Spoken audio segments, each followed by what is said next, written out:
Bien, iniciamos así el último de los paneles de este encuentro de ciudades inteligentes, un panel esperado porque promete debate titulado Teletrabajo y pandemia, aprendizajes y desafíos hacia el trabajo del futuro. La idea es preguntarse acerca del teletrabajo, de las posibilidades tanto en el ámbito público como en el ámbito privado, y para eso tenemos un panel de lujo integrado por Fernando Pereira, secretario del PIT-CNT, bienvenido. Andrea Mendaro, gerenta general de la Cámara Uruguaya de Tecnologías de la Información, CUTI. Gracias por estar con nosotros. Lucía Pitaluga, economista, investigadora y docente de la Facultad de Ciencias Económicas de UDELAR. Y Carmen Sanguinetti, senadora de la República. Bienvenidas. Gracias. Y el moderador que tiene la desafiante tarea de moderar este panel es Gerardo Rodríguez Chanadari, economista, exdirector de INEFOP. Adelante, Gerardo. ¿Qué tal? Buenas tardes. El último panel del sexto encuentro de ciudades inteligentes. Se termina esto. Vamos a ver si podemos dejar alguna certeza. Tuve la oportunidad de ver todos los paneles anteriores. Menos el último porque me agarró en transporte hacia acá. Y uno de los temas que observé como transversales justamente fue el del teletrabajo. En principio yo quería agradecer participar, digamos, con este panel maravilloso. Tenemos la academia, el sector empresarial, el sector de los trabajadores y el Parlamento. O sea, digamos con todo, es la torta de fin de año. Y nos toca hablar de teletrabajo en este contexto de pandemia, que no es poca cosa. El teletrabajo no es nuevo, digamos, si uno empieza a revisar, es un tema que viene de hace mucho tiempo, digamos, de hecho en 1973 comienza la primera situación, digamos, de teletrabajo.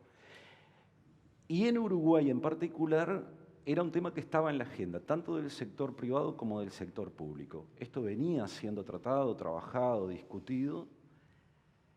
El tema es la disrupción que sucedió en marzo, que nos pegó un cachetazo y ya a la velocidad que lo hacíamos los uruguayos no fue. Y nos hizo, escuchaba yo al intendente de Icandia, en 48 horas, dice él, tuvimos que adaptar todo al teletrabajo. Adaptar, digamos, las empresas privadas también tuvieron que hacer, digamos, lo suyo. Yo estuve en una teleconferencia de teletrabajo la semana pasada para América Latina. Yo no conozco otras experiencias del sector público que hayan tenido la experiencia de la ciudad de Montevideo. La verdad que maravilloso fue. Entonces, 1000 preguntas pueden llegar a suceder. Ojalá que nos quede alguna certeza y quede abierto un conjunto de preguntas para la ruta que se nos viene adelante, digamos, si esto da continuidad o no en el tiempo. Preguntas como, ¿estábamos preparados tecnológicamente para enfrentarnos a esto en Uruguay? En Montevideo en particular, teníamos las capacidades de organización y comunicacional dentro del sector privado, teníamos un marco regulatorio, digamos, de normativo que nos permitiera saber las reglas de juego para no caer, por ejemplo, en lo que yo felicito, sí, a una cantidad de trabajadores de la Intendencia, pero pasaron de 8 de repente a 12 horas voluntariamente. Es perfecto, uno lo aplaude y lo agradece, pero esa es la regla de juego. Las personas que se convirtieron de golpe en teletrabajadores, desde un punto de vista humanístico, ¿estaban preparadas? ¿Qué están sufriendo? ¿Cómo se juega ese partido que hay ahora? Todos esos son los cuestionamientos y mucho más. Yo les pido a los panelistas, digo porque es un tema profundo, que vamos a hacer una ronda de 8 minutos inicial y nos dejamos una segunda ronda, si es que alguien quiere participar, de 4 minutos para cerrar, ¿sí? ¿Nos sumergimos? Le pido a la academia, economista Lucía Pitaluga, si por favor entramos y comenzamos la primera ronda. Perfecto, muchas gracias, Gerardo. Yo voy a traer algunos elementos de análisis para ver este tema del teletrabajo y pandemia, o sea, algunos elementos de análisis generales. Porque para enfrentar la pandemia, la posibilidad del teletrabajo en Uruguay fue una bendición. No hay duda de eso, ¿no? Organizaciones enteras como esta Intendencia pararon, ayer decían, pasaron de 300 conexiones remotas a 5.000 personas para el teletrabajo. ¿no? La Universidad de la República, donde yo trabajo, 96% de las asignaturas de las 184 carreras pasaron a formato en línea, en las que se conectaron 100.000 estudiantes. Y eso fue también, como decía Gerardo, en el caso de la Intendencia, en poco menos de una semana. Organizaciones como la Intendencia, otras dependencias del Estado, el Parlamento, la universidad, empresas privadas, universidades privadas, en Uruguay pudieron hacer esto porque disponíamos de las plataformas digitales para hacerlo. Para poder, y acá entonces entro un poco más, pero para poder ejecutar ese teletrabajo hay que pensar cuáles son las tareas de las personas que yo mencioné que teletrabajaron frente a las medidas de confinamiento para enfrentar la pandemia. Y en general, cuando estudiamos la automatización, nos fijamos en las tareas que compone una ocupación. Y entonces uno analiza, y si en una ocupación, por ejemplo, docente, cuántas tareas hay cognitivas, o sea, cuántas tareas hay que componen esa ocupación, son cognitivas, analíticas o interpersonales. Cuando uno enseña, tiene que tener capacidades analíticas, pero tiene que tener también capacidades de relacionarse con los estudiantes, con los otros docentes. Y entonces, cuando son tareas cognitivas, es mucho más fácil el teletrabajo.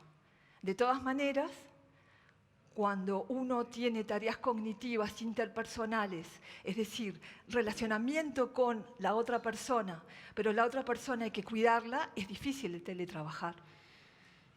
Después, en estas tareas que componen las ocupaciones están las tareas manuales y rutinarias.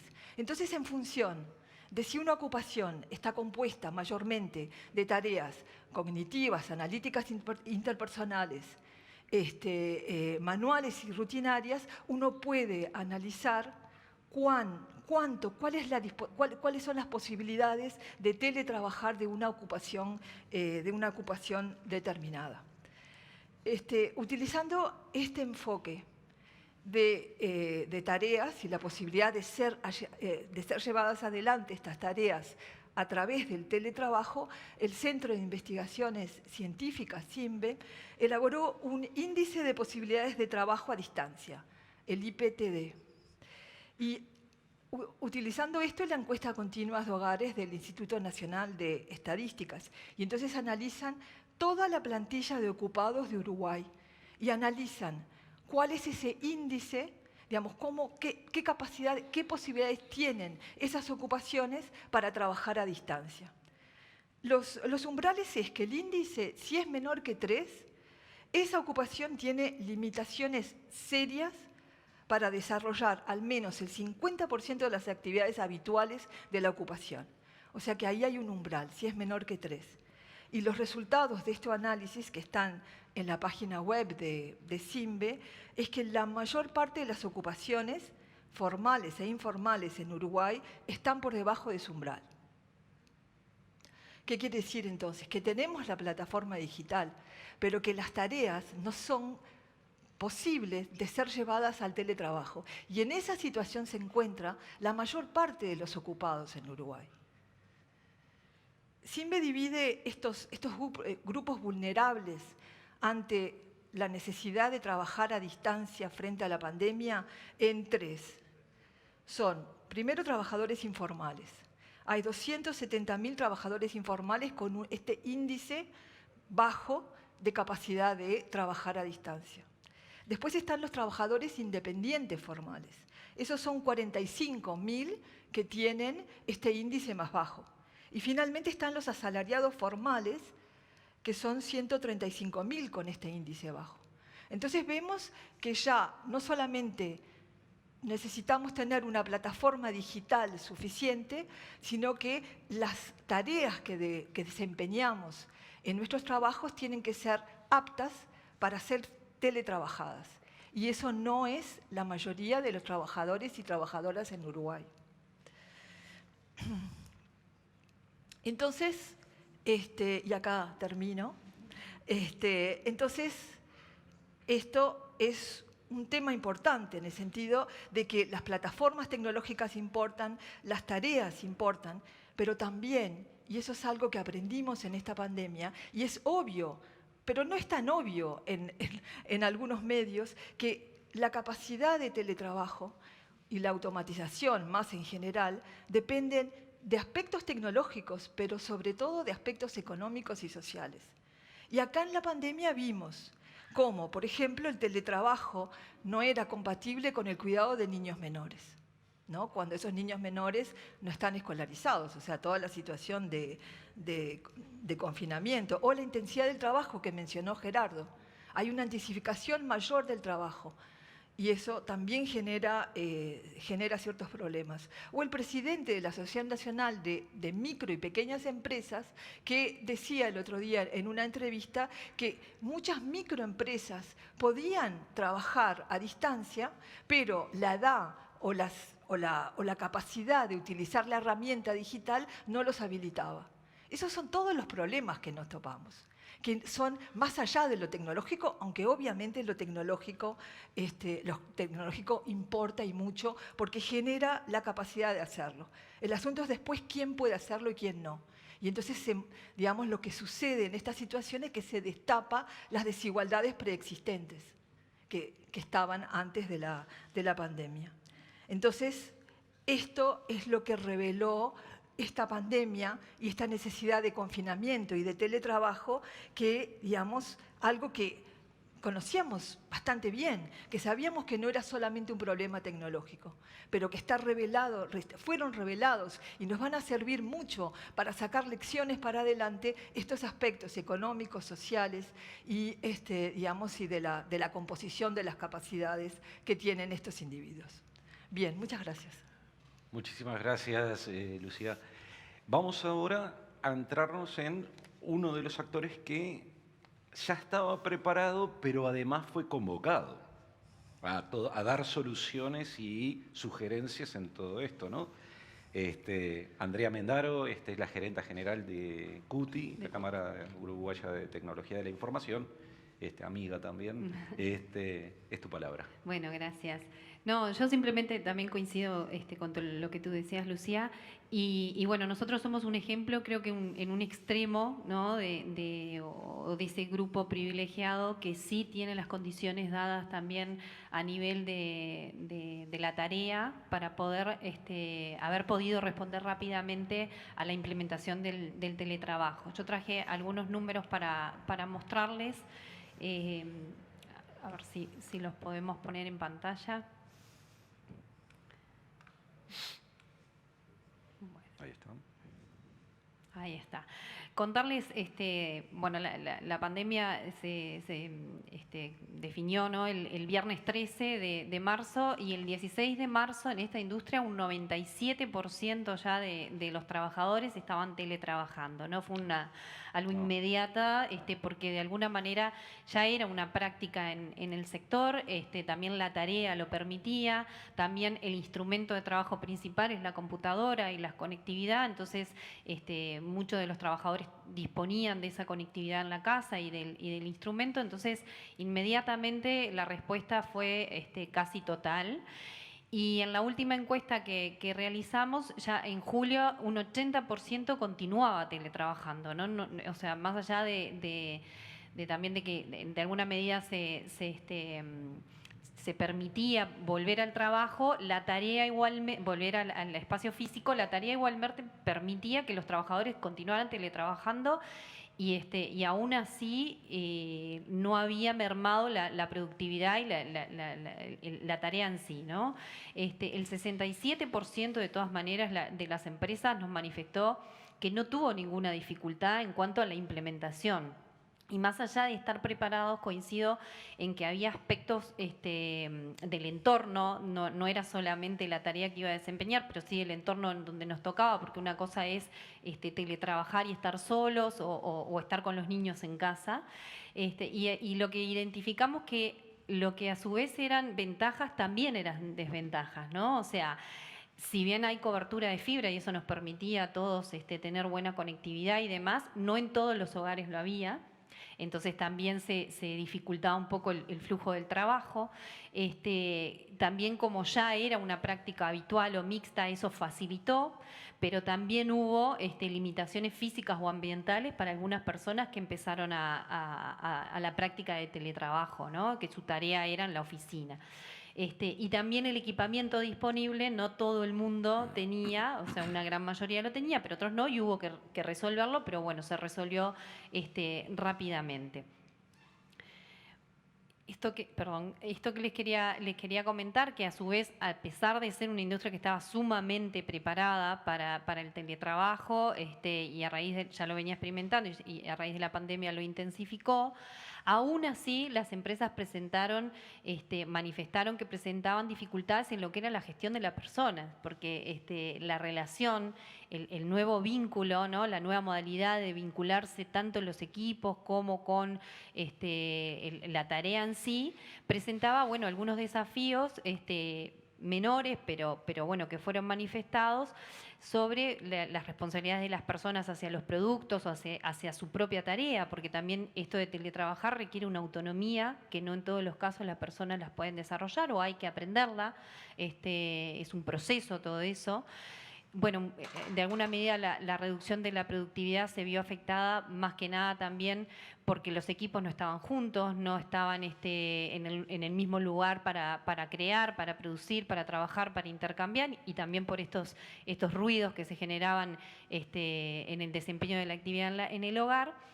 Y bueno, y en materia justamente de comunicación y coordinación eficiente en tema de la interacción, porque si bien uno está solo en su casa o en otro sitio, no en la empresa trabajando, mucha tarea requiere del diálogo, de la comunicación, del intercambio cultural, de la consulta y de la construcción colectiva. Entonces eso es como un aprendizaje que a través de las herramientas, y ahí también tuvimos gran participación en poder aportar qué herramientas nosotros utilizábamos para que estas cosas pudieran ser mitigadas de alguna manera, las carencias al estar distanciados. Y otro concepto que les quería compartir y que les quería dejar es que también esta industria tiene unas características muy particulares que creo que viabilizan la práctica del teletrabajo, ¿no? Son estructuras más planas, donde la jerarquía o el empoderamiento del trabajador es importante, es dueño de su tarea, gestiona su tiempo, lo pide, ¿no? No es algo que se le imponga, sino que trabajan así, o sea, es mucho por producto, por proyecto, entonces se da una particularidad al interior de lo que es el sector y la actividad que realiza que lo viabiliza, ¿no? Y un poco, bueno, contarles en líneas generales esta estructura, este nuevo modelo de vinculación entre empleado, trabajador y empleador, empieza como a cambiar, ¿no? Empieza como a evolucionar, y es un poco también lo que hace factible que el trabajo se pueda implementar, ¿no? El trabajador ya es dueño de su tarea, toma decisiones en cuanto a muchas veces a cuándo las va a desempeñar, ¿no? Nosotros en la industria tenemos algunas actividades que son online, como nosotros decimos, se desempeñan dentro de un horario establecido, se atiende al cliente, hay que estar dentro de ese horario, y muchas tareas que se hacen offline, o sea que el teletrabajo se realiza, el trabajador lo puede realizar cuando lo requiere, ¿no?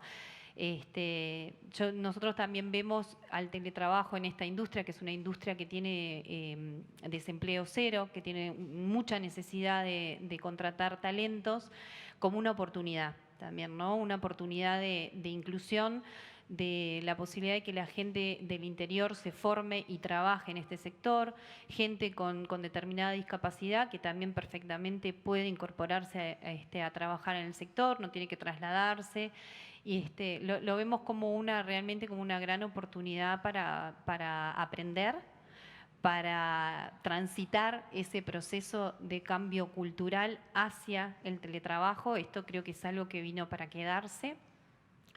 Y bueno, simplemente decir también que como industria y como con la experiencia de este proceso queremos aportar desde todo punto de vista para que podamos servir de referencia, creo que no tenemos, también como decíamos hoy, ninguna verdad revelada y tenemos muchas preguntas y muchas cosas que no sabemos que van a pasar. Pero que bueno, que entre todos creo que podemos construir para que esto llegue a buen término. Muchas gracias, Andrea. Ya si prestamos atención, estuvimos viendo la foto, el antes y las oportunidades, las amenazas. Voy a cumplir con la cuota masculina ahora, porque y le voy a pedir a Fernando Pereira. Creo que es una visión necesaria, digamos, si ustedes ven acá, es complementario, digamos, cada una de las visiones que estamos viendo. Son enfoques, como decían alguna vez, cuando uno mira un elefante, si alguien se para del lado de la trompa, alguien se para de la cola y de los dos costados, probablemente hable de un bicho distinto, y estamos hablando del mismo. Por eso, digamos, a veces es conveniente escuchar todo. Fernando, muchas gracias. Bueno, muchas gracias por la invitación. Es un tema interesante y desafiante y que nos invita a estudiar un poco y reflexionar sobre todo. Por ejemplo, la profesora Pitaluga planteaba con toda razón que buena parte de las carreras universitarias tuvieron acceso por distintas redes a la posibilidad de ingresar a las plataformas educativas y de hecho han evolucionado en forma correcta de acuerdo a la información que yo tengo. Sin embargo, si uno mira a los niños de la escuela pública o de los liceos públicos, va a encontrar una enorme diferencia, una enorme insatisfacción entre los hogares de contexto favorable y los hogares de contexto desfavorable. Y esto es de la escuela pública. Entonces, digamos, un primer problema que tenemos que ver es lo duro que es la desigualdad en América Latina. Y en particular también lo duro que es la desigualdad en Uruguay, aún siendo el país menos desigual de toda América Latina. Entonces, si uno piensa en Perú, 80% de las personas son informales. ¿Qué teletrabajo? Salen con coronavirus, sin coronavirus, con el virus que haya. Porque ahí es sobrevivir o no sobrevivir cada día. Entonces, de alguna manera también tendríamos que poner en nuestra cabeza sana que Uruguay tenía determinadas potencialidades. Conectividad muy importante, la más importante de América Latina, sistemas de plataformas muy fuertes en la educación, como la plataforma CREA u otras, para el caso de la universidad, una instalación en los hogares de fibra óptica muy avanzada en los hogares denominados CREMA y en los hogares de menores ingresos o de ingresos medios, y tenía potencialidades educativas para llegar. Porque, contrariamente a lo que se dice, la mayor parte de los trabajadores, como se vio reflejado en lo que planteó la compañera de Cuti, pudieron acceder al trabajo. Ahora, claro, accedieron a un trabajo en 50 metros cuadrados, que habitualmente esa familia la utiliza en la noche, para estar con sus niños, a trabajar con sus niños, en vez de 8 horas, 12 horas, con los niños caminándoles por arriba de la cabeza. En pandemia, con el miedo a la muerte, los padres están dispuestos a que el niño le pise la cabeza, trabajar 12 horas, aceptar que le paguen menos y encima creerse bendecidos por la bendición divina. Pero en realidad lo que estábamos asistiendo es a un mal uso del trabajo a distancia. Sin horarios, sin ninguna condición, sin sillas adecuadas, sin computadoras adecuadas, poniendo el material propio cada uno para trabajar para la empresa, colocando la energía eléctrica de tu hogar y pagándola, pagando una banda ancha más importante que la que le dabas al uso diario, y esto lo pagó cada hogar. Y esto termina impactando negativamente en las finanzas de ese hogar, aunque hoy no sea el tema más importante, porque esto lo vamos a ver un poco más adelante. Ahora, metiéndome en el tema, yo sé que para un sindicalista 8 minutos es como si me dieran 1 minuto y medio más o menos. Pero podés. Pero la tecnología no es neutra. Viene a tomar un lugar en la sociedad y el trabajador tiene que aprender el uso de la nueva tecnología, pero también cómo defender sus derechos y cómo socializar. Yo no me imagino, lo dije el otro día en la charla más informal, una persona que se levanta en su casa de pijama, desayuna, va al trabajo de pijama, que es en la misma casa, trabaja 8 horas y después prende Netflix y en una pantalla parecida tiene las 8 horas de recreación. Pobres los mártires de Chicago, ¿no?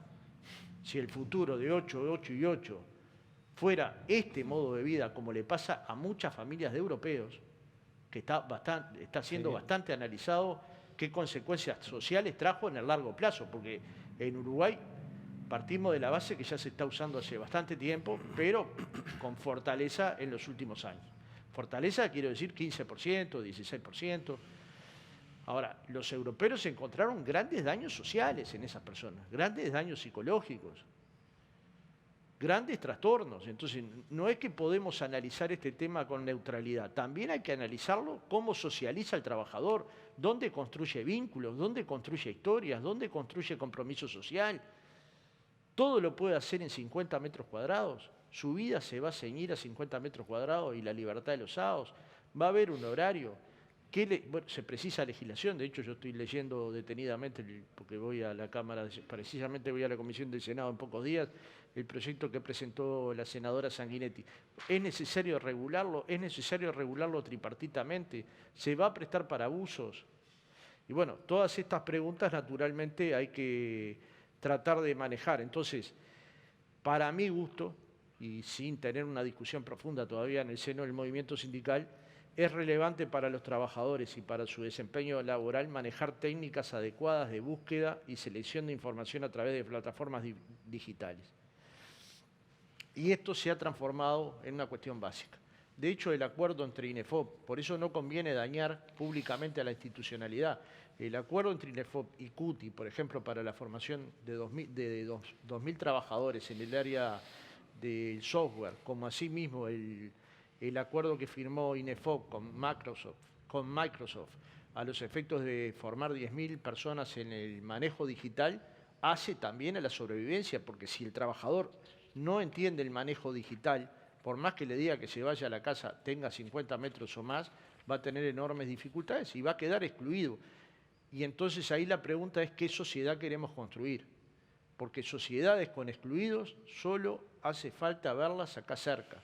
Bolivia, Perú, Ecuador, Guatemala, Salvador, Nicaragua, Venezuela, etcétera, etcétera, etcétera. Donde efectivamente una parte de la sociedad está protegida porque llega a altos niveles de educación formal, formación profesional, formación técnica, formación terciaria universitaria, y otros no acceden a la lectoescritura. Y alguien dice tiene que tener un trabajo digital, ¿y en base a qué? Entonces no habrá que poder acompasar las nuevas tecnologías con los procesos educativos por supuesto, para el mundo del trabajo, pero también con el proceso educativo integral que nos construye en seres humanos. La última pregunta que nos tenemos que hacer es ¿en qué sociedad queremos vivir?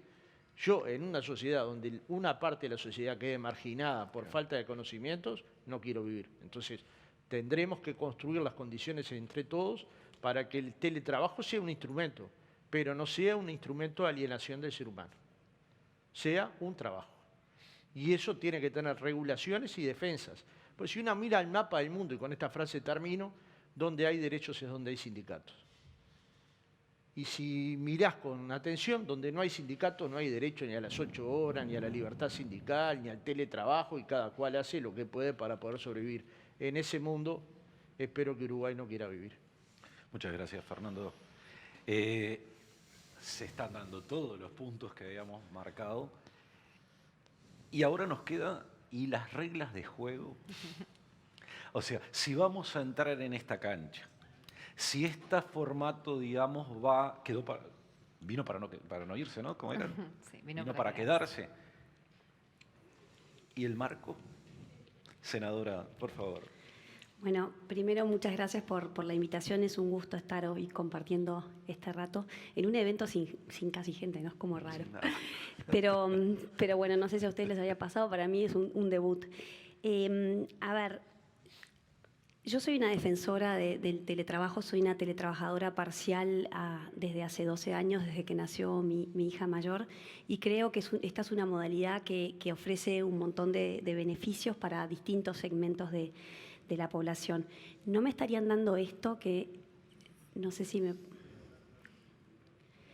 Bueno, un poco lo que, mientras no anda el pasapantalla, una de las cuestiones que les queríamos compartir es justamente lo que decía Gerardo, de que hace mucho que se viene hablando del teletrabajo en Uruguay y sin embargo nos encontró la pandemia, llegó la pandemia y nos encontró sin regulación, ¿verdad? Ahí vemos, por ejemplo, que en el año 2009 se presentó el primer proyecto de ley que planteaba crear un Comité Nacional para el Teletrabajo. En el 2010, o sea, hace ya 10 años, se hizo la primera encuesta de uso de tecnologías de información. En el año 2016 vimos que en el Uruguay, o sea, hace ya mucho tiempo habían 100.000 teletrabajadores, o sea, había un porcentaje significativo de personas que estaban trabajando en esta modalidad. Hace varios años el señor Fernando Pereira declaró que había empezado a investigar el tema del teletrabajo. Y bueno, nos llega el 2020 con esta pandemia que de alguna manera tenemos este mandato del Ejecutivo de quedarnos en nuestras casas y nos encuentra, a diferencia de muchos de los países, tanto de Europa como de Latinoamérica, sin una regulación. Entonces, bueno, si bien se habían realizado trabajos entre el Ministerio de Trabajo, la Uruguay 21, la ANI, la CUTI, se habían hecho avances en este sentido, no teníamos una regulación específica, ¿no? Les muestro, por ejemplo, cómo estaba Latinoamérica. México reguló en el 2012, Colombia en el 2008, Ecuador en el 2016, Perú en el 2013, Brasil en el 2017. O sea, hace bastante tiempo que esto estaba ya previsto y la pandemia los encontró con una regulación. Y en Europa en el año 2002 está el Acuerdo Marco, que de alguna manera fue lo que es como el paraguas de inspiración para muchos de estos países. O sea, nos sacaban unos cuantos años de ventaja. Me parecía importante empezar con los principios básicos del teletrabajo, ¿no? Que de alguna manera creo que despejan algunos de los potenciales temores o prejuicios en relación a esta modalidad de actividad. El primero es el de la voluntariedad. Esto tiene que haber voluntariedad por ambas partes, por el trabajador y por el empleador. Esto es bien importante. Y también es bien importante señalar por qué lo que sucedió en pandemia no era un teletrabajo en condiciones normales, justamente porque esto no se cumplía. O sea, ni una parte eligió ni la otra, ¿verdad? Esto no se cumplió. Después el principio de la reversibilidad. Muchas personas pueden pensar que teletrabajar ofrece ventajas y probarlo y pasar un poco lo que decía Fernando hace un rato de esto de estar en pijama todo el día y decir, bueno, no, esto no era lo que yo me imaginaba y realmente quiero ir para atrás. Esto es un principio inherente al teletrabajo bien importante para ambas partes. Y después lo que tiene que ver con igualdad de condiciones, ¿no? Que la persona que está teletrabajando no tenga ningún perjuicio por estar trabajando en esta modalidad frente al que está físicamente en el lugar de trabajo. Nosotros concebimos el teletrabajo y si bien entendemos todos los reparos y las consideraciones y estas cuestiones que nos interpelan como sociedad, creo que mucho más allá del teletrabajo, ¿no? Lo que tiene que ver con las brechas son realidades duras de visibilizar y que de alguna manera estas realidades capaz que lo ponen como bajo una lupa, ¿no? Pero nosotros entendemos el teletrabajo un poco lo que decía Andrea, como vehículo de inclusión social para aquellas personas que están lejos de los centros poblados, para padres y madres en etapas iniciales de crianza de esa demanda tan fuerte, para madres en periodos de lactancia, para padres y madres de niños con discapacidad o jóvenes con discapacidad, algunas personas que también, no pensando en esto de, bueno, entonces ahora que se queden en sus casas, para nada, pero muchas personas pueden elegir alguna modalidad compartida. Básicamente el proyecto de ley que presentamos es un proyecto bien sencillo, tiene simplemente 13 artículos, no voy a hacer un recorrido sintético por cada uno, define el qué es el teletrabajo, no venimos hablando hace un rato de esto, pero capaz que no definimos y bueno, es justamente la prestación del trabajo de manera total o parcial, que yo creo que en eso no se hizo suficiente hincapié. O sea, esto no es teletrabajar o no teletrabajar, o sea, muchas de las personas hoy en día teletrabajan de manera parcial, o sea, encuentran que ese combo idóneo tiene que ver con sí estar algunas veces en el lugar de trabajo, sí tener esa interacción, que creo que la interacción humana justamente post pandemia todos lo valoramos mucho más, eso que pasa mientras calentas el agua del mate, mientras estás tomando un café, eso es irreproducible, ¿verdad? Entonces, bueno, esto de total o parcial, mediante la utilización de tecnologías de información, ¿verdad? Fuera del ámbito físico proporcionado por el empleador. Después, ¿a qué tipo de trabajadores se le aplica el teletrabajo en nuestro proyecto? Bueno, específicamente aquellos del sector privado en modalidad de subordinación y dependencia. Esto no abarca a los empleados públicos, no porque nosotros no entendamos que pueden teletrabajar, de hecho quedó más que evidenciado, sino que nos parece que tiene un nivel de complejidad y que amerita un estudio, como han tenido algunos países, como puede ser Colombia, que crearon un comité específico para estudiar en profundidad la realidad del sector público y regular de manera acorde. Después, bueno, como decíamos, el carácter voluntario y el lugar, en relación al lugar, bueno, por supuesto que esto no debe ser propuesto por el empleador Bueno, después, en relación al cambio de modalidad, como decíamos, esto tiene que poder ser reversible si uno entiende que esto no era lo que uno se pensaba, lo que se imaginaba. En relación a la jornada de trabajo, que nos parece un tema bien importante, nosotros entendemos que la regulación del teletrabajo es pro trabajador, nos parece que esto es un beneficio para los trabajadores y tiene esta innovación del cómputo de la limitación semanal.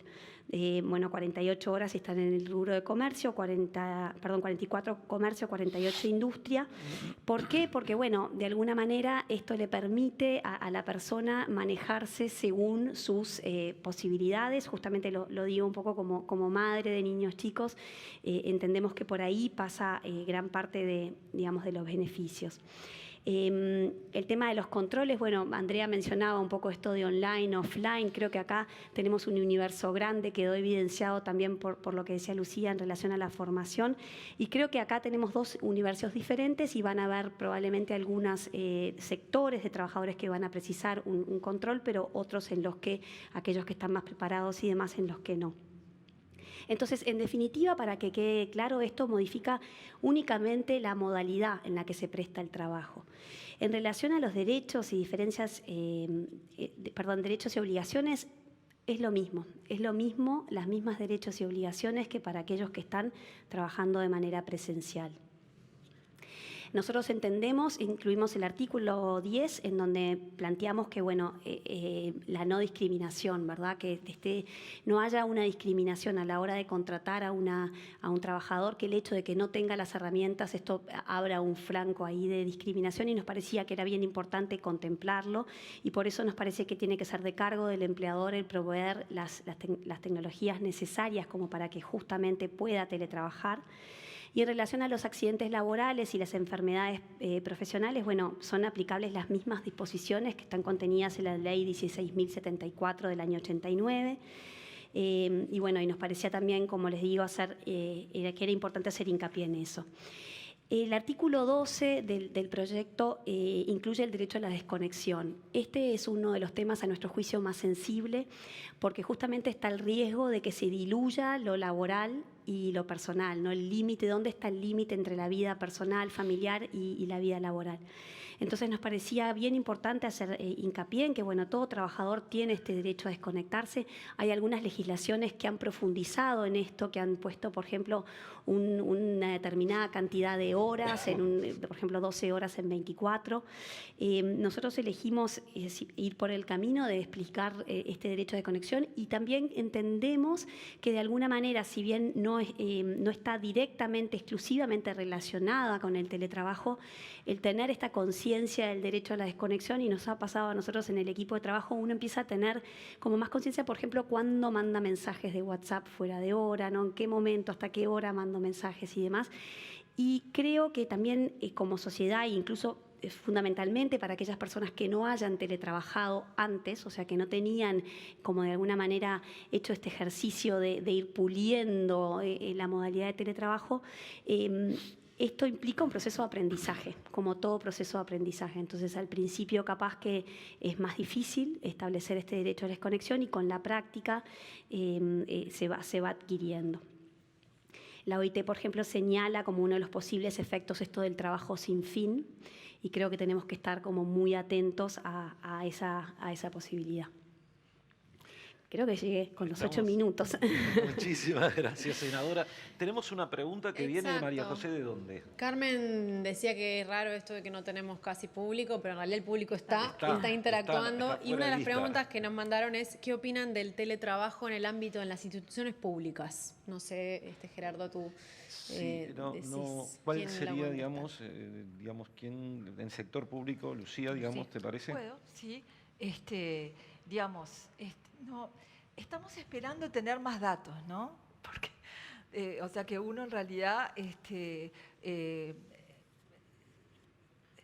hace hipótesis sobre algunas consultas que uno ha tenido, pero vamos a tener datos y vamos a saber a ciencia cierta qué es lo que está pasando, ¿no? Digamos, cómo fue todo este asunto, porque supongo que la pregunta es en la pandemia, ¿no? En realidad es qué opinan del teletrabajo en las Ah, instituciones. Yo en creo que es a general. futuro, Ta, ¿no? Es yo mirando estaba, de aquí hacia estaba adelante. como mucho más Bien, ahí a mí me parece que la automatización es un fenómeno que, como decía Andrea y también decía Carmen, es un fenómeno que está, digamos, que está para quedarse. Eso no quiere decir, y yo estoy de acuerdo con Fernando, que la automatización sea neutra, es decir, uno puede actuar sobre la tecnología. Creo que fui clara en lo que dije antes, ¿no?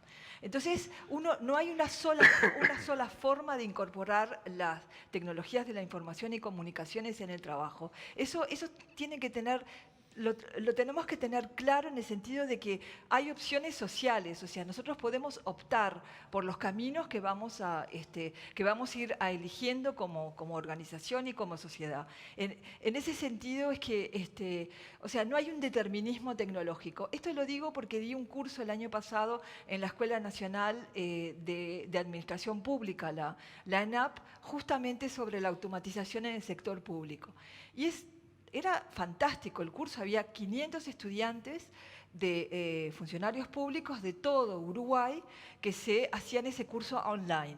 Y era justamente sobre, digamos, la automatización del sector público. Ahí hay unas enormes, digamos, una enorme potencial de la tecnología.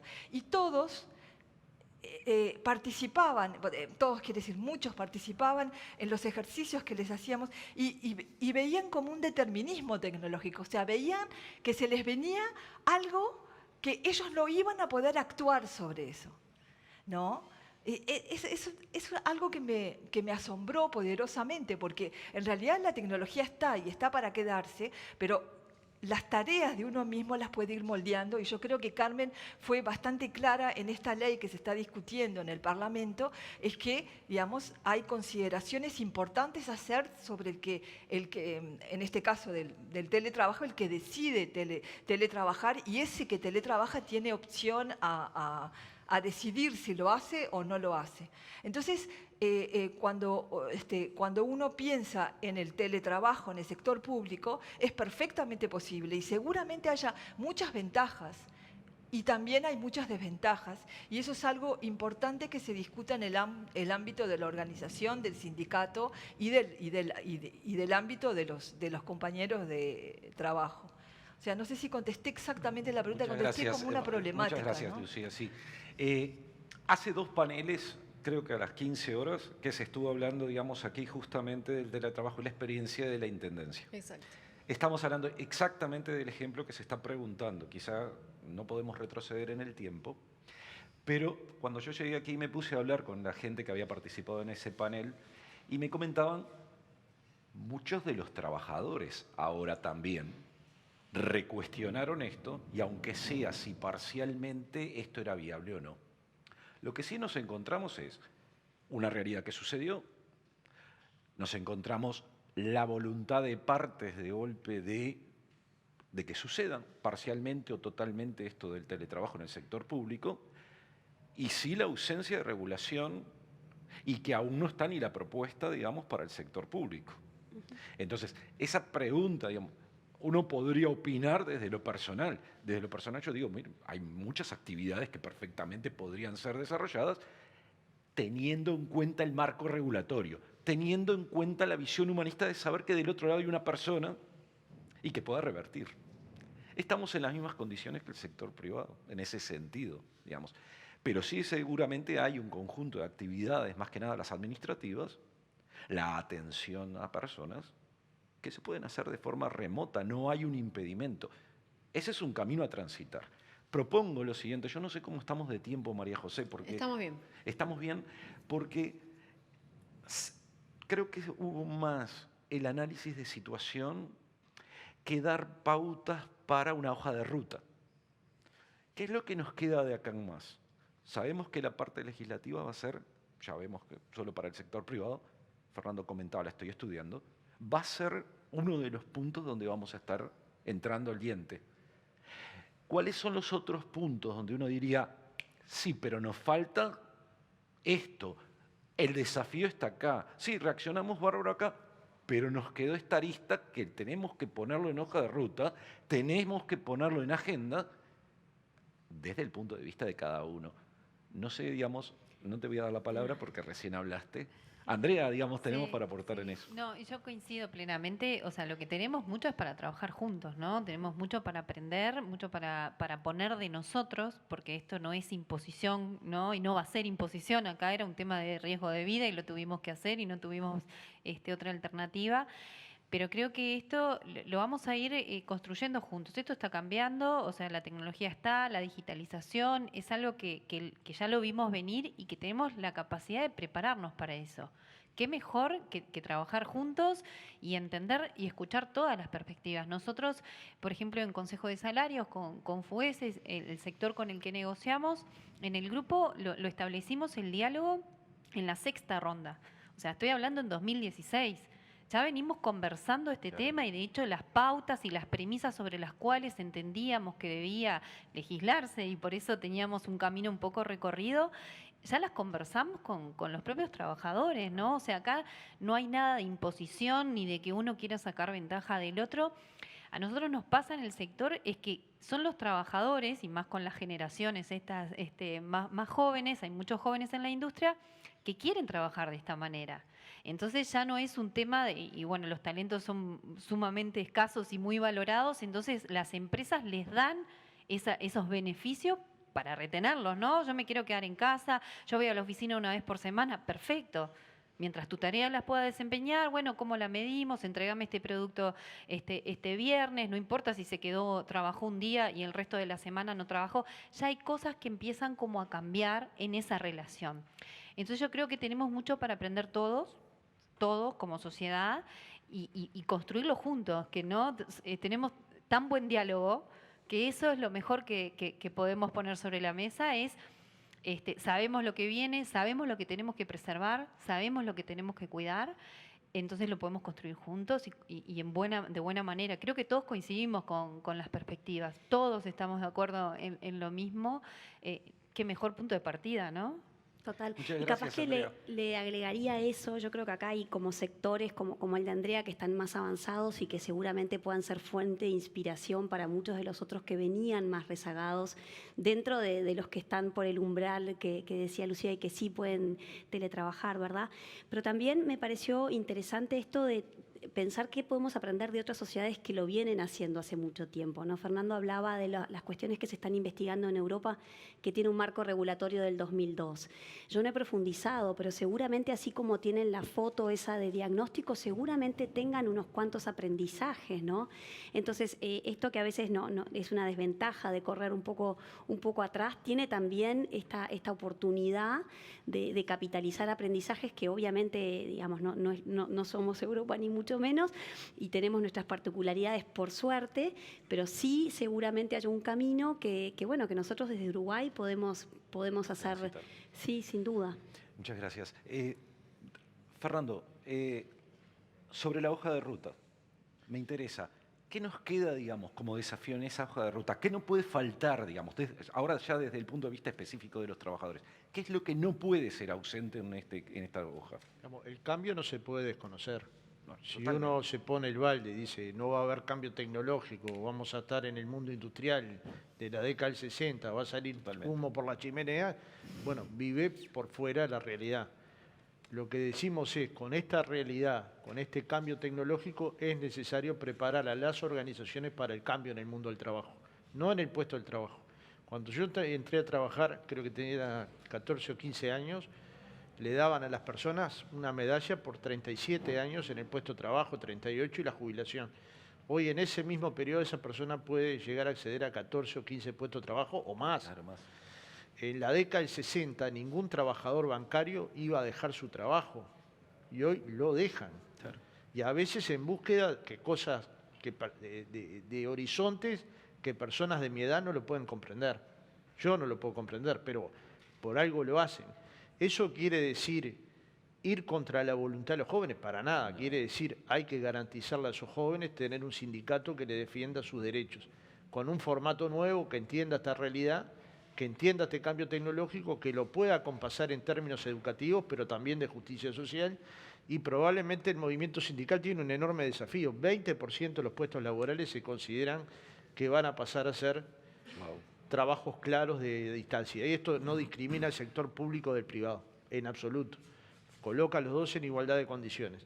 El problema, si a esos trabajadores que van a tener una condición diferente a la habitual, los sindicatos les pueden dar las mismas condiciones de trabajo que a los que están en la órbita del lugar presencial. Y lo otro, si logramos la socialización adecuada de ese trabajador. Porque también en cómo construimos el trabajo, porque a veces mezclamos trabajo casi exclusivamente con ingreso económico. Y el trabajo es la más formidable socialización que se produce a lo largo de todas las vidas que hayan tenido. Por eso cuando a mí me dicen que no trabajo me río, porque más o menos dedico 12 horas por día a la actividad sindical. Y no hay nada que te enseñe más que efectivamente socializar. Yo fui a ver la experiencia de formación dual, hoy no es el tiempo para conversar, hoy no me da el tiempo, sí tengo elementos, y vi la formación dual alemana, y naturalmente que acá escucho hablar de la formación dual y me doy cuenta que hablan de cualquier otra cosa menos de la formación dual, que significa una parte teórica y una parte práctica, pero también pagarle un salario al que está aprendiendo. Y acá fíjense los regímenes de pasantía, los problemas que tienen. Los regímenes de interinatos, los problemas que tienen. Los regímenes de contrataciones a término, los problemas que tienen. Entonces, me parece que hay que analizar el mundo del trabajo, pero no de espaldas a la realidad. Y también priorizando. Con esta frase termino, perdón que me extendí un poco. Hace un par de años me junté con un científico, que no lo voy a nombrar porque no sé si estoy autorizado a decir esto, y me dijo, si vos analizás en qué está invirtiendo el mundo en investigación científica, te vas a dar cuenta que investiga muy poco el mundo sobre virus y bacterias. Tenía los porcentajes de inversión en el mundo. Yo en ese momento no pensaba ni en el COVID ni en ningún otro virus. Simplemente me quedó como una cosa picando. Ahora que veo esto, me doy cuenta que los investigadores y los científicos están yendo atrás de la pelota porque no se pudieron anticipar a una circunstancia de este tipo. Me parece que este aprendizaje también coloca a la ciencia, digamos, interpela a los que invierten en ciencia a que el bien supremo a preservar es la vida. Muchas gracias, Fernando. Hay una pregunta más, ¿verdad? Hay una pregunta del público, de un integrante del público, un poco sorpresivo el integrante, y lo va a hacer presencial, pese a que esto es virtual, es el intendente de Montevideo, Cristian Di Candia, así que le voy a ceder este micrófono a él. Permiso, ¿cómo andan? Cristian, tienes la palabra. Ruptura de protocolos como corresponde, porque la verdad que el panel está súper interesante y no quería dejar de hacer una pregunta y estando acá, aprovechar la ocasión. Teniendo en cuenta incluso lo que sucedió en todos estos meses, ¿no? de confinamiento y la utilización del teletrabajo, yo pensaba cómo puede, y sobre todo para Fernando es la pregunta, y quizás para Carmen desde la perspectiva parlamentaria, cómo puede afectar el teletrabajo la capacidad de organización de los trabajadores y con ello de movilización y de lucha luego por los derechos, ¿no? Cómo el teletrabajo puede llevar a una alienación o a un confinamiento que pueda llegar a complejizar en el mediano y largo plazo la conciencia de lucha y la movilización, sobre todo teniendo en cuenta lo que sucedió en los últimos tiempos, que se votó en el Parlamento una ley muy importante en confinamiento y en pandemia, ¿no? Básicamente esa es la pregunta, sobre todo para Fernando. Gracias y gracias por estar. Gracias, intendente. Este es el principal desafío sindical. Y mi principal desvelo, no es que me desvele de noche, las 6 horas y media las duermo perfecto, pero cuando me despierto pienso cuál es la organización que se precisa para el nuevo mundo del trabajo, incluso para el presencial. Porque no es el mismo trabajo, o sea, nosotros conocemos muy bien la afiliación en una fábrica, en un lugar del sector público, en la enseñanza, en el comercio, en los servicios, en fin. Por suerte se han construido 2 proyectos en acuerdo con INEFOP, tanto en el sector empresarial como en el sector sindical. Uno se llama Industria Integrada 4.0 y otro se llama Comercio 4.0. Y lo que están estudiando estos 2 sectores tan importantes de la economía nacional es efectivamente los cambios en el mundo del trabajo y la educación que hay que tener para incorporarlos, pero también cómo se organiza, ¿no? Porque, digamos, es muy diferente organizar personas que se solidarizan, que hacen una colecta, que pagan una cuota sindical, que se comprometen con el sindicato, que se movilizan, que construyen ideas. No la caricatura que hacen de los sindicatos, sino los sindicatos reales peleando en la cancha. Bueno, no te lo voy a decir a vos, las condiciones de trabajo, las licencias adecuadas, la protección a la maternidad, la protección a la paternidad. Es decir, cuando el sindicato negocia, no negocia un salario, negocia cómo el ser humano va a tratar, cómo el sindicato se preocupa de todo el hombre y de la mujer, de todos los hombres y mujeres, pero también de todo el hombre y toda la mujer. De su parte laboral, de su parte psíquica, de su parte de recreación, de su parte de tratar de que progrese a lo largo de su vida y pueda contribuir a una sociedad mejor. Acá está el gran desafío. Yo creo que es posible hacerlo en el mundo. Para mí el ejemplo más valioso que he visto yo en el mundo es la IG Metal, que es el sindicato metalúrgico y ese sindicato, por cierto, más grande del mundo, tiene del mundo occidental, ¿no? Sacando a China, porque con China todo queda chico. Vamos, no hay nada del tamaño, pero tiene hoy 2.700.000 afiliados, o sea, casi la población uruguaya, y ellos están haciendo un proceso desde hace 15 años de afiliación del sector que obviamente está en la planta y del sector que trabaja a distancia, y esto le ha funcionado. Claramente requiere salir de la zona de confort.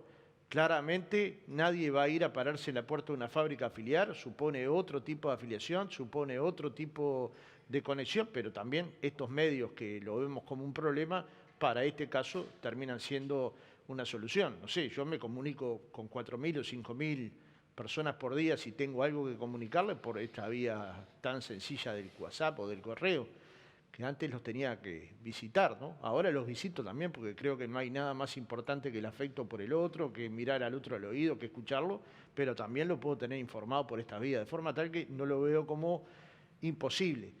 Solo es imposible si creemos que con las viejas formas podemos organizar las nuevas. Pero esto siempre fue igual.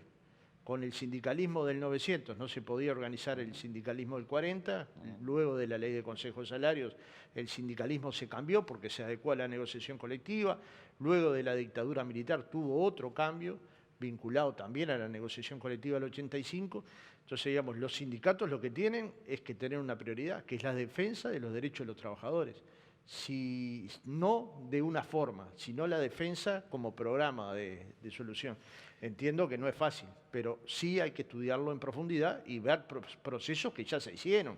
Los suecos ya lo hicieron, los finlandeses ya lo hicieron, los nórdicos todos lo hicieron, los alemanes lo hicieron, buena parte de Europa lo hizo y otra parte no, y precisamente donde no se hizo la afiliación cayó drásticamente, ¿no? Uruguay hay que saber que tiene la afiliación sindical más alta de América Latina, pero está entre los primeros 10 del mundo.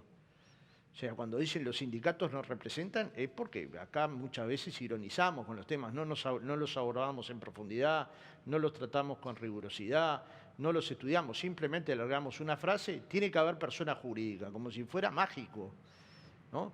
Y ella negocia con sindicatos que tienen persona jurídica y con otros que no. ¿Y cuál es la diferencia? Ninguna. Ahora, si hay que tener o no, no es el problema para este tema, porque en todo caso yo soy hincha de la persona jurídica por otros temas. Lo que sí es cierto es que los sindicatos tienen que poder estudiar el proceso productivo y el proceso organizativo al mismo tiempo y que estas investigaciones que están haciendo tanto industria como comercio son fundamentales para mirar el futuro con optimismo, ¿no? Gracias, Fernando. Carmen, por alusión. Por alusión del intendente. A ver, yo creo que de alguna manera la pandemia fue un acelerador de procesos, ¿no? Entonces, esto que hablábamos, como esta necesidad del movimiento sindical de reinventarse en esta nueva realidad, también está para los trabajadores y también está para los empleadores, ¿no? A mí me parece que justamente algo que se venía realizando a un determinado ritmo en nuestro país, bueno, esto de alguna manera impulsa un ritmo más acelerado, más vertiginoso para repensarnos en una nueva realidad, que creo que, bueno, que va a ser una nueva realidad en un montón de distintos en distintos aspectos. Pero me parece que, como decía Andrea, creo que en Uruguay tenemos todo dado, tenemos una escala muy amigable como para que de esto salgamos muy bien parados y bueno, yo soy muy optimista de lo que viene. Muchas gracias, Carmen. Voy a hacer un pequeñísimo cierre, digamos, con respecto a esta misma pregunta, digamos, además, porque cierra todo. Decía Fernando y tiene razón, yo no puedo aplicar la lógica de 2020 para entender lo que sucedía en 1940. Debería trasladar mi lógica, digamos, a ese momento y el formato de razonamiento. Tampoco puedo anticiparme mucho, porque nadie hubiera dicho que, por ejemplo, al señor Trump le compraran millones de entradas y lo dejaran vacío. Y hay un poder ahí que está funcionando. Los propios teletrabajadores sí tienen organización y sí tienen poder y lo ejercen, tanto como los usuarios de redes. No es que no se pongan en comunicación. Digo, me consta porque mi hijo como teletrabajador sí está en contacto con británicos, indios, etcétera, y no es que no discutan estos temas. Lo que no está formalizado, que es lo que estamos hablando acá, quedan planteadas millones de preguntas, lo cual era esperable, digamos, era lógico. Quizás sea bueno sentarse, repensar la hoja de ruta. Ahora, insisto, la lógica la vamos a ir viendo en la medida que vamos acompañándonos. Va a haber quienes prefieran. Hace un rato hablábamos, yo prefiero rodearme de máquinas, me decía un compañero de acá. Y yo digo, no, yo me muero si no tengo sociabilidad en mi trabajo. Pero trabajo, ojo que yo hago teletrabajo. El tema es que me muero humanamente y me viene agorafobia si no tengo contacto con otros seres humanos. En lo personal, esperamos, digamos, la ley que se mejore o no, digamos, porque sabemos que en las discusiones y con el aporte de los actores sociales siempre es mejor la ley. Por supuesto. Agradezco, Lucía, agradezco, Andrea, agradezco, Carmen, y mucho gusto además. Te agradezco, Fernando. Ha sido para mí, por lo menos, un placer, digamos, y se ha dejado muchas preguntas. Totalmente. Gracias, María José. Gerardo, muchas gracias a ti. Es verdad, ayer hablábamos de esto de que hubo paneles y que nos generaron más preguntas que respuestas y que no hay nada de malo. Sobre todo con Fernanda Diab, con la filósofa, nos llevamos un montón de preguntas, pero para los que quieran, recordemos que para los que quieran repasar las ideas que surgieron de estas jornadas, a través de la página web de la Intendencia pueden solicitar la relatoría del evento y además estas charlas, si se engancharon, por ejemplo, a este último panel, van a poder repasar todas las charlas de estas dos jornadas a través de la página de YouTube de la Intendencia. Pueden seguir usando el hashtag Montevideo Inteligente y pueden seguir a Montevideo Inteligente en Facebook, Twitter e Instagram. Llegó ahora el momento de cerrar este sexto encuentro de ciudades inteligentes. Quiero agradecer a todas las personas del Departamento de Desarrollo Sostenible e Inteligente que se hicieron posible este evento, también a los más de 50 expositores que participaron volcando generosamente su conocimiento y que nos invitaron a reflexionar. En lo personal fue un placer compartir esto con mi colega Martín Rodríguez por las mañanas y yo por las tardes, me voy muy, muy enriquecida. Y bueno, así cierra este sexto encuentro, los esperamos el año que viene para seguir construyendo una Montevideo inteligente, inclusiva y sostenible. Muchas gracias.